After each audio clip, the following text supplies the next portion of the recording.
This is a true story read by an actor. It started about 7 years ago when I was 22.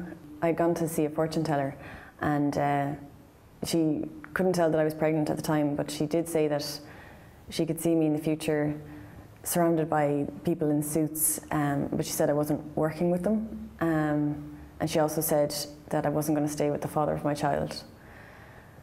And I knew that already, because the physical abuse started when I was 3 months pregnant, when he grabbed me by the throat.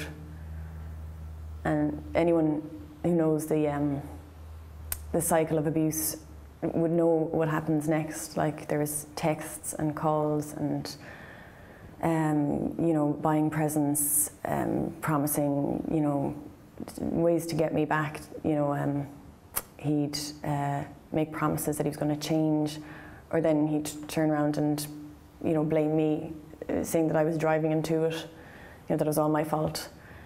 But every time, as it went on, he would change the way that he tried to win me back, and like a lot of women, I fell for it.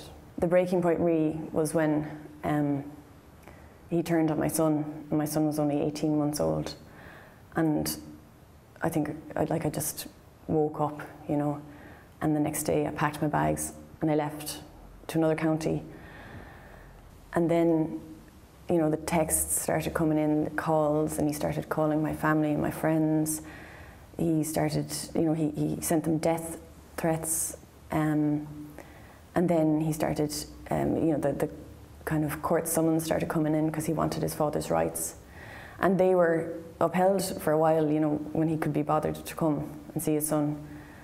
But he would say things to him then, you know, that would really upset my son, and I'd be left to pick up the pieces. You know, it was all just a sick game, you know, at the expense of my son to get to me. The suits that the fortune teller was talking about were all the lawyers and the judges in the courthouse in this jurisdiction, and the steps that I had to walk up over 30 times because he was dragging me up and down them, using access to our child as an excuse. But the tables have turned because I've grown stronger, and I've gotten maintenance, I've gotten a safety order, I've stood up to him, and now he's living in another country. Keep fighting and never ever give up hope.